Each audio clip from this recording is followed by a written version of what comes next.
ketakwaan kita kepada Allah, semangat ketakwaan kita, tidak akan melangkah atau berbuat apa-apa kecuali ditanya sih. Dalam kebersamaan itulah kita belajar sebetulnya, belajar. Dimudahkan Allah, dirahmati Allah.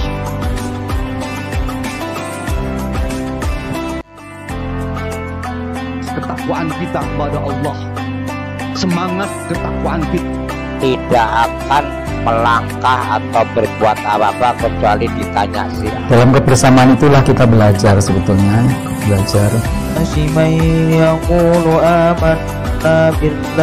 Dimudahkan Allah, dirahmati Allah.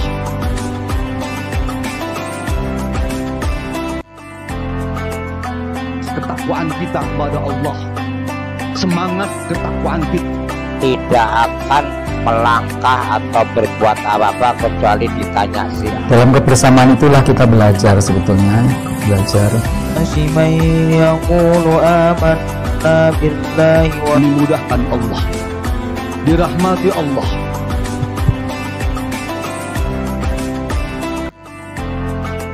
Assalamualaikum warahmatullahi wabarakatuh. Alhamdulillahilladzi amarana bil ittihadi wal i'tisami bihablillahil matin. Asyhadu an la ilaha illallah wahdahu la syarika lah. Iyyahu na'budu wa iyyahu nasta'in. Wa asyhadu anna Muhammadan 'abduhu wa rasuluhu al-mab'utsu rahmatan lil alamin. Allahumma shalli wa sallim wa barik ala Muhammadin wa ala alihi wa ashabihi ajma'in, amma ba'd. Bapak-bapak, ibu-ibu, jamaah Masjid Pangeran Diponegoro yang dirahmati Allah, baik yang hadir secara offline maupun online, dengan penuh kerendahan hati dan kesadaran diri, tidak pernah bosan, tidak pernah merasa lelah, kita selalu bertutur menghaturkan untayan rasa syukur kehadirat Allah Subhanahu wa Ta'ala. Betapapun kondisi kita pada kesempatan malam hari ini, insya Allah kita masih tergolong hamba-hambanya yang memenuhi seruannya. Oleh karena itu, sebagai ungkapan rasa syukur kita, selayaknya kita selalu meningkatkan taqarrub, meningkatkan keimanan dan ketakwaan kita kepada Allah Subhanahu wa Ta'ala. Kita yakin seyakin-yakinnya tidak ada jalan yang layak kita lalui agar kelak kita mendapatkan kemuliaan di sisi Allah kecuali jalan ketakwaan kepadanya. Selanjutnya, salat serta salam semoga tercurah terlimpah kepada inspirator kita, role model kita, uswah hasanah kita, qudwah hasanah kita, Nabi Muhammad sallallahu alaihi wasallam. Bapak-bapak, ibu-ibu yang dirahmati Allah, melanjutkan kajian tentang perjalanan bisnis Rasulullah sallallahu alaihi wasallam. Pada kesempatan ini kita akan membahas bagaimana cara menjual ala Nabi sallallahu alaihi wasallam.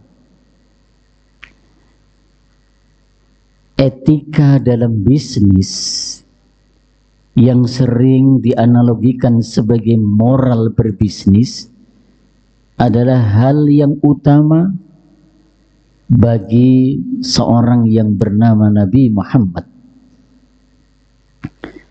Nabi Muhammad tidak sekedar menjual produk demi mengeruk keuntungan secara finansial, profit oriented, tetapi lebih pada kenyamanan bertransaksi dan pelayanan yang diberikan saat bertransaksi.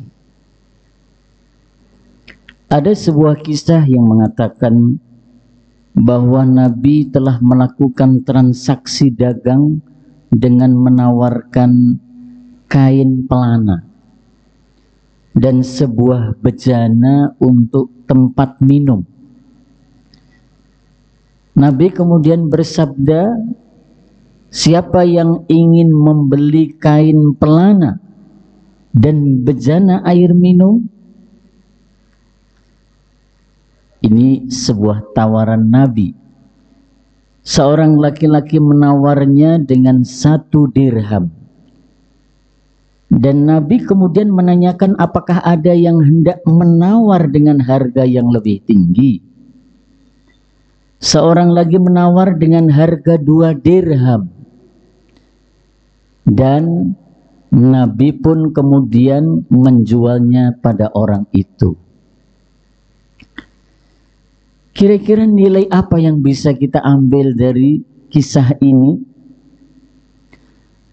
Nilai yang dapat kita ambil dari kisah tersebut adalah Nabi selalu memberikan kemudahan dalam bertransaksi.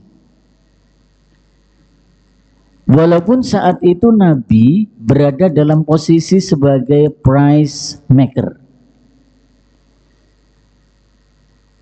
Jadi orang yang membuat harga, orang yang menentukan harga. Saat ia tidak dengan seenaknya menaikkan harga jual dari satu barang.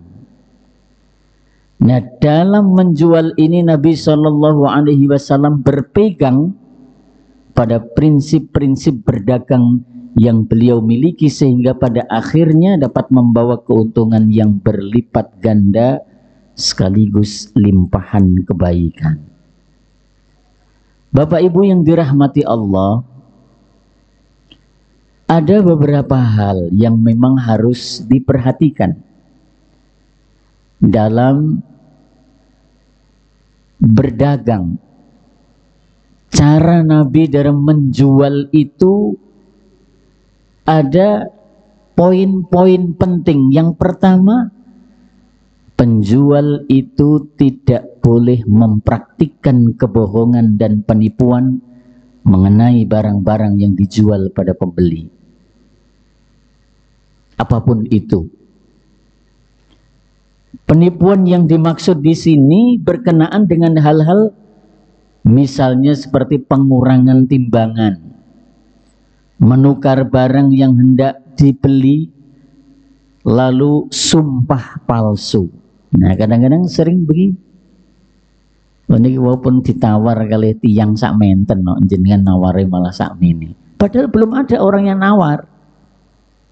Dengan harapan barang yang dia jual ini bisa laku lebih tinggi.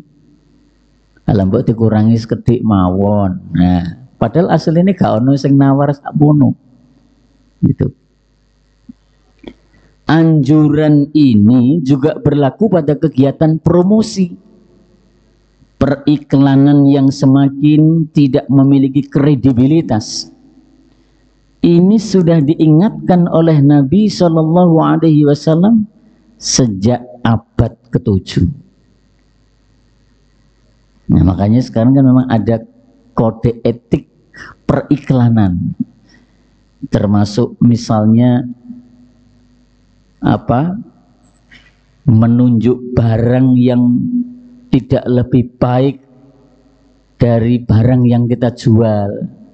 Nah, ini kok nek gambar ketok lucu. Nah, itu namanya menjatuhkan produk orang lain. Makanya kadang-kadang dalam periklanan itu barangnya tidak disebut, satu mereknya, yang kedua wujud warna barang itu tidak ditampakkan. Karena akan kelihatan kalau misalnya di televisi, di media sosial sekarang. Jadi barangnya itu dibungkus warna putih. Nah, kan nggak jelas. Kalau misalnya warnanya oranye dan kita tahu brand image orang itu, oh nah warnanya oranye itu produk ini, itu namanya menjatuhkan. Jadi yang pertama tadi, penjual tidak boleh mempraktikkan kebohongan. Lalu yang kedua, penjual itu harus menjauhkan diri dari sumpah yang berlebihan dalam menjual suatu barang.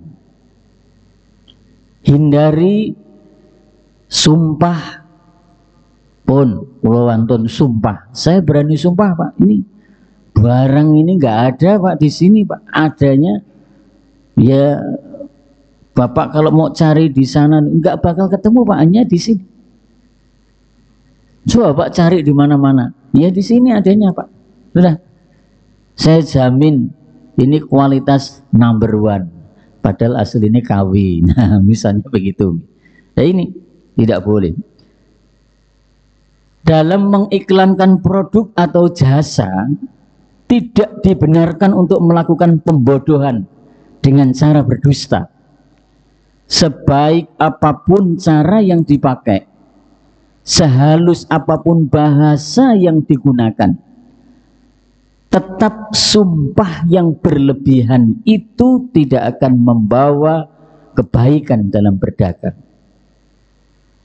Orang yang sering-sering mengucapkan sumpah, apalagi menyebut dengan kata qasam, wallahi, tallahi, billahi pun, ini itu tidak akan pernah mendatangkan kebaikan dalam berdagang. Lalu yang ketiga, hanya dengan sebuah kesepakatan bersama atau dengan satu usulan dan penerimaan satu penjualan akan sempurna. Jadi kesepakatan bersama kalau dalam bahasa agama kita sebut dengan antarodin, podo-podo ridho, sama-sama ridho, sama-sama rela.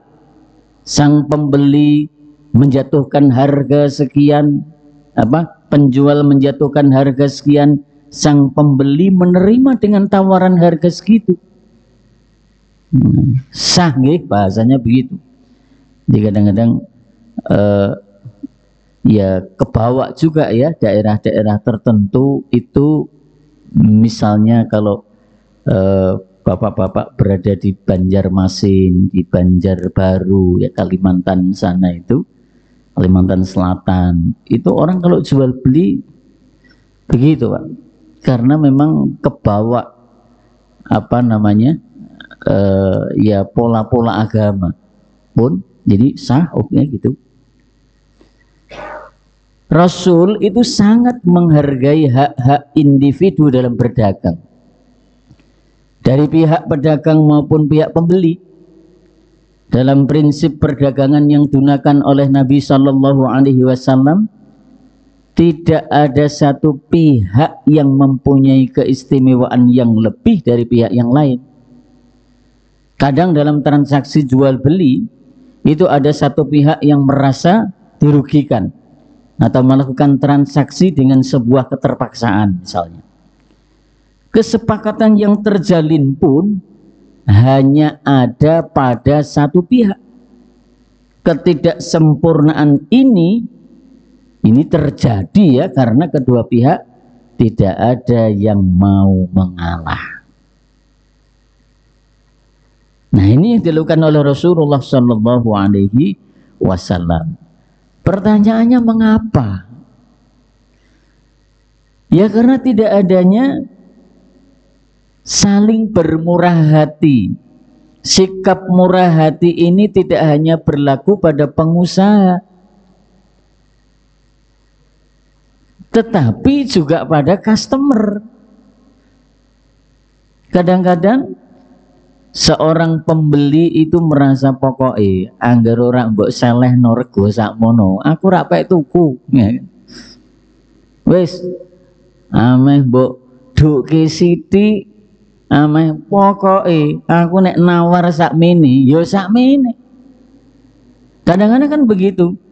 Pokoknya sing napa bahasa Jawa itu menyebut kekeh. Nah, itu kadang-kadang kan pembeli, wis mas aku ora bakal munggah meneh. Saya menawar segini ya segini gitu ya. Pak, ini pokoknya ora tekan Pak, tambahi sithik ora. Nah ini kadang-kadang tidak ada kesepakatan itu, seringkali tertuju pada sang penjual saja. Penjual jenengan kurang murah hati ya Pak. Wah hasilnya mbok lepas segini aja saya oleh batin. jenengan kuwi jan alote rak karuan misalnya begitu ya. Dodolan kok alot banget kayak gini. Ya, harusnya ya pembeli itu juga, customer itu juga ya mesake ya. Kita tenanan regane asline ya mepet banget begitu. Nah, jadi ini di apa? Bukan hanya penjual saja yang dituntut untuk bermurah hati, tetapi pembeli, customer itu juga perlu meletakkan rasa murah hatinya dalam bertransaksi.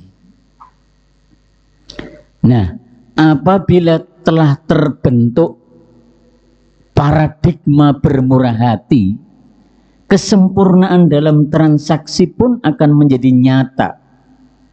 Dan pada akhirnya tidak akan ada keluh kesah yang menjadi buntut dari jalannya sebuah transaksi. Karena podo ridhone, yes, sampean oke, melepas dengan harga segitu, yes, nah, sah nggih, sah, nah gitu. Lalu yang keempat, penjual itu harus tegas terhadap timbangan dan takaran. Nah, kalau dulu timbangan, takaran. Nah, sekarang ini kan banyak sekali sudah. Iya kan? Kalau kita lihat sekarang sudah apa namanya? Ya, digitalisasi gitu ya. Kadang-kadang kalau digitalisasi ini kalau tidak ada alat ukurnya, tidak ada pengawasannya, ya macam-macam. Satu misalnya argo, nah gitu kan. Nah, dulu apa namanya, misalnya taksi begitu, wah argo ini kok cepet rak karuan. Nah sekarang sudah menggunakan aplikasi, misalnya apa ojol begitu kan sudah pakai aplikasi, jarak tempuhnya sekian. Nah itu sudah diatur, diukur. Nah kira-kira bisa ndak kalau itu di otak-atik begitu nggih? Sehingga jarak tempuhnya jadi rada adoh. Nah, ini kan perlu ada pengawasan, ada perhitungan yang matang sampai ke sana. Misalnya kayak pengisian apa itu pom mini, ya mungkin itu kan perlu kejujuran, Pak. Mungkin kalau SPBU itu sudah ada SOP-nya, pasti pas ya, sudah terukur begitu. Nah sekarang kalau kemudian jatuh ke pedagang-pedagang yang pom mini begitu, karena susahnya ya di daerah-daerah, apakah itu sudah diuji apa kelayakannya dan ketepatan ukurannya, kan begitu. Jadi yang dimaksud takaran timbangan sampai ke sini. Nah lalu yang kelima, orang yang membayar di muka satu barang itu tidak boleh menjualnya sebelum barang tersebut menjadi miliknya. Kadang kan ngoten. Jadi aku tuku barang, durung dibayar barang kuwi, belum jelas bahwa barang itu menjadi miliknya, kuwi wis didol karo wong liya. Nah ini tidak boleh. Menjual barang itu harus sah menjadi milik kita dulu, karena tidak ada akad sebelumnya, kecuali kalau misalnya ada akad yang lain. Dah mas sak titipke engko dolen di engko nek umpama oleh bati ada keuntungan, silahkan, untungnya nanti buat sampean. Ndak, mas kita tuku regane piro? 300. Mas sepeda motormu ki piro? 500 misalnya nggih. Sepeda motor dituku piro ki? Wah iki anu sing apik, kondisine sing normal 12 juta. Wis ora iso mudhun. 12 juta ini belum dibayar, langsung digawa nang nggone wong liya. nyoh dituku didol niku nek cara agama durung sah karena belum menjadi miliknya, kudune dituku sik. Nah, baru didol kalau wong liya. Nggih. Nah, kecuali kalau misalnya itu ada akad yang lain, akadnya wakalah bil ujroh. Kita memberikan kuasa kepada orang lain, nanti orang lain menjualkan barangnya bil ujroh, dia dapat imbalan. Nah, beda lagi. Wong ini niate ora ngono kok, niate tak tuku. Tapi belum sempat dia bayar, BPKB ini digowo, didol ning wong liya. Nah, ini jadi yang tidak dibolehkan. Monopoli dalam hal ini berkenaan, oh ini yang belum yang ke-6 ya. Nabi itu tegas kalau tadi orang yang membayar di muka satu barang tidak boleh menjualnya sebelum barang tersebut menjadi miliknya. Berikutnya Nabi itu dengan tegas melarang adanya monopoli dagang. Monopoli dagang yang dimaksud ini berkenaan dengan penahanan. Barang itu ditahan oleh pihak-pihak tertentu yang ingin meraup keuntungan di saat barang itu tidak tersedia di pasar. Dan ini sudah sering kali terjadi. Dulu ketika COVID gitu ya, COVID itu barang yang paling dicari oleh masyarakat, nah Bapak, oksigen. Wah, ngelera karuan nggih. Jadi kita dapat oksigen itu harganya matikel-tikel. Nah, misalnya minyak goreng, wah ngelera karuan. Lalu minyak goreng kita tahan. Nah, terus apalagi beberapa waktu yang lalu itu ada BBM. Nah, gitu, BBM sampai ditemukan di satu tempat itu jerigenan akeh ra karuan. Penimbunan, penahanan barang dengan maksud agar harga itu melonjak karena pasar itu sangat membutuhkan sementara barang tidak ada. Nah, ini tidak diperkenankan. Nah, makanya dalam sebuah hadis Nabi pernah bersabda bahwa pedagang yang mau menjual barangnya dengan spontan akan diberi kemudahan, tetapi penjual yang menimbun barang itu akan mendapatkan kesusahan. Bapak dan Ibu yang dirahmati Allah, lalu yang ketujuh, tidak boleh ada komoditi yang melebihi batas. Tidak boleh.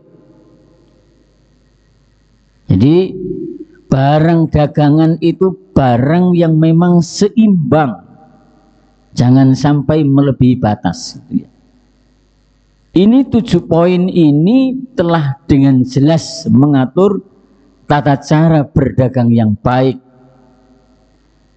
Ada sebuah hadis yang pernah disampaikan oleh Rasulullah Sallallahu Alaihi Wasallam, rahimallahu rajulan samhan idza ba'a wa idza ishtara wa idza iqtada. Allah itu akan memberikan rahmat kepada siapa? Allah itu akan memberikan rahmat ya kepada orang yang mudah begitu ya ketika menjual, mudah ketika dia membeli, dan mudah ketika dia bertransaksi. Hadis yang lain ini cukup panjang yang bersumber dari Ibnu Umar, an Ibni Umar an Rasulullah sallallahu alaihi wasallam annahu qala idza tabaya'a ar-rajulani fa kullu wahidin minhuma bil khiyar ma lam yatafarraqa wa kana jami'an aw yukhayyiru ahaduhumal akhar fa in khayyar ahaduhumal akhar fatabaya'a ala dzalik faqad wajaba al-bai'a wa in tafarraqa ba'da an tabaya'a wa lam yatruk wahidan minhumal bai'a faqad wajaba al-bai'. Rawahul Bukhari dan Muslim. Apabila dua orang telah melakukan jual beli, maka tiap-tiap orang dari keduanya ini boleh memilih melakukan khiyar, memilih meneruskan jual beli atau tidak, selama mereka ini belum meninggalkan atau berpisah dan keduanya ini masih berkumpul, atau salah satu dari keduanya telah memberikan khiyar kepada yang lain dan keduanya telah melakukan jual beli atas dasar khiyar itu, maka sesungguhnya jual beli itu haruslah dilakukan atas yang demikian. Nah, jadi jika keduanya telah berpisah sesudah melakukan jual beli, sedangkan yang satu lagi belum meninggalkan tempat jual beli, maka jual beli itu harus berlaku demikian setelah keduanya melakukan transaksi dan berpisah di tempat jual beli. Maka tidak boleh ada transaksi yang membatalkan perjanjian di awal.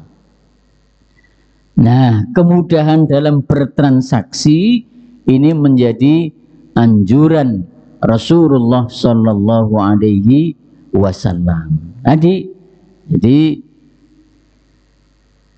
hadis yang menyatakan rahimallahu rajulan samhan idza ba'a wa idza ishtara wa idza iqtada. Jadi pedagang yang baik itu pedagang ya yang mudah dalam membeli, mudah dalam menjual. Bapak dan Ibu yang dirahmati Allah, jadi inilah poin-poin penting yang harus kita cermati bersama, bagaimana Rasulullah menjual barang, menjual bisnis, sehingga proses transaksi itu mendatangkan kebaikan, bukan sebaliknya. Nah, selanjutnya berkait dengan cara dagang Rasulullah ini, marilah sejenak kita perlu melihat ya bagaimana Nabi itu melakukan apa ya, kalau dalam istilah sekarang itu branding, Pak. Jadi kita tahu semuanya di dalam Al-Quran, di dalam surah Al-Ahzab, Allah Subhanahu wa Ta'ala berfirman, laqad kana lakum fi Rasulillahi uswatun hasanah. Sesungguhnya telah ada pada diri Nabi itu suri tauladan yang baik bagimu. Dalam hadis dikatakan, kalau ingin melihat akhlak Al-Quran, lihatlah Muhammad. Hal ini menandakan bahwa personal branding itu telah dikenal di dalam Islam. Nah, kalau sekarang kan lagi gitu nggih. Orang bahasa sekarang personal branding itu ya carane mayoake nama baik penjualnya supaya orang itu memiliki trust, kepercayaan. Jadi misalnya ada apa bakul ayam, orang itu brandnya oke, wongi soleh, nyembelai apik. Nah kayak gitu. Umpama kok dodol toko bangunan, kae orangnya jujur. Nah itu personal branding. Zaman Nabi sudah ada ini.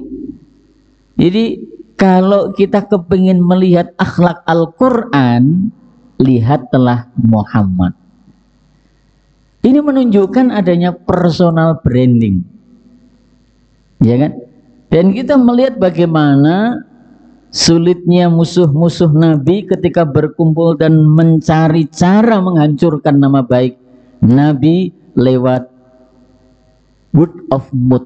Nah, itu bahasa apa ya, dari mulut ke mulut, yang menjelek-jelekkan Nabi, yang menfitnah Nabi. Ketika ada usulan begitu ya untuk menyebar isu bahwa Nabi Muhammad itu pembohong, kemudian ditentang oleh yang lain. Bagaimana mungkin Nabi itu seorang pembohong? Tidak mungkin, wong sejak kecil saja Nabi dikenal tidak pernah berbohong. Sampai kemudian Nabi diberikan gelar Al-Amin.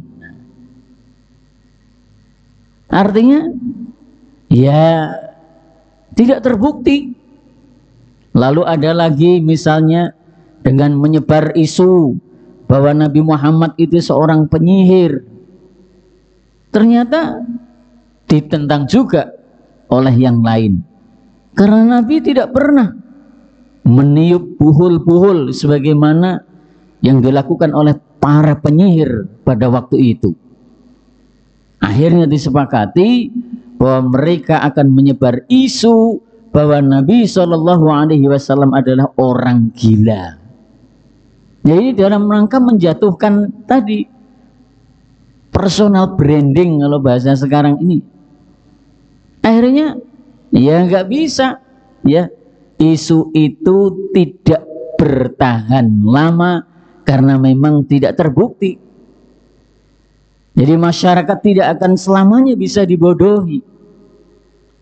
Betapa kuatnya brand Muhammad di mata masyarakat sehingga tidak seorang pun bisa mengubah kekuatan branding Muhammad. Pada usianya yang menginjak 25 tahun, Nabi muda telah banyak melakukan perjalanan dagang, dan sebagian besarnya dengan membawa nama Khadijah, seorang pengusaha yang sukses, seorang pengusaha yang cukup disegani pada waktu itu. Setelah beberapa kali melakukan transaksi dagang dengan Nabi, akhirnya Khadijah tertarik dengan kepribadian Nabi yang kemudian menikah dan menjadi pasangan suami istri. Nah, sebelumnya Nabi kerap kali berdagang dengan menggunakan modal yang diberikan oleh orang-orang kaya dan anak-anak yatim yang tidak mampu menjalankan usahanya sendiri, dengan bermodalkan kepercayaan, dengan bermodalkan sikap jujur dan integritas.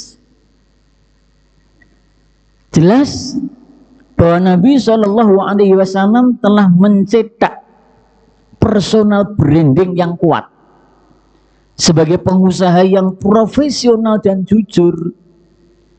Selain orang-orang yang menginvestasikan harta mereka, banyak juga orang-orang yang mempunyai uang lebih kemudian menitipkannya kepada Nabi dan diambil lagi ketika pemilik uang tersebut membutuhkannya. Ini karena kepercayaan, gitu ya, kepercayaan yang luar biasa. Nah, selanjutnya Bapak dan Ibu, bagaimana kemudian Nabi itu melakukan proses pada awal perdagangan? Nabi benar-benar memulai semuanya dari nol. Pernah Nabi menjadi agen untuk beberapa pengusaha kaya di kota Mekah. Dengan kegiatan tersebut Nabi dapat mengetahui lokasi-lokasi perdagangan di mana tempat membeli, ya, supplier, dan juga di mana tempat menjual, pasar-pasar di daerah utara, timur, dan barat dari Jazirah Arab. Ditambah dengan pengetahuan yang rinci mengenai kebiasaan penduduk setempat ini membuat Nabi dapat melakukan proses perdagangan dengan baik. Hubungan yang baik yang mendasari perdagangan Nabi membuat beliau ini mempunyai banyak jaringan dan mendukung akan usaha perdagangan yang dilakukannya. Dalam proses ini pun Nabi tetap mempertahankan perilaku jujur. Nah, ini yang paling mahal. Sa'ib ibnu Ali Sa'ib dalam sebuah buku dia menceritakan pengalaman berdagang dengan Nabi Muhammad. Ia mengatakan Nabi itu selalu lurus dalam setiap perhitungannya. Nah, makanya di dalam Al-Quran, di dalam surah Al-Baqarah ayat 282 Allah berfirman, ya ayyuhalladzina amanu idza tadayantum bidainin ila ajalin musamma faktubu wal yaktub bainakum katibum bil adl. Nah, apabila kamu bermuamalah ya tidak secara tunai untuk waktu yang tidak ditentukan, faktubu, maka hendaklah kamu menulisnya, dan hendaklah seorang penulis di antara kamu menulisnya dengan adil. Nah, saya kira ini Bapak dan Ibu kaum muslimin muslimat yang bisa saya sampaikan. Pada prinsipnya cara berdagang Nabi sekali lagi bukan hanya sekedar meraup keuntungan secara finansial, tetapi Nabi meletakkan proses yang baik, pelayanan yang baik, kenyamanan dalam bertransaksi, sehingga Nabi berhasil menjadi seorang pedagang yang sukses. Itu kesimpulan yang bisa kita ambil pada kajian malam hari ini, sirah Nabi dan perjalanan bisnis Nabi SAW. Mari kita akhiri kajian pada kesempatan malam hari ini dengan bersama-sama membaca doa penutup majelis. Bismillahirrahmanirrahim. Subhanakallahumma wa bihamdika asyhadu an la ilaha illa anta astaghfiruka wa atubu ilaik. Wal 'afwu minkum. Assalamualaikum warahmatullahi wabarakatuh. Ketakwaan kita kepada Allah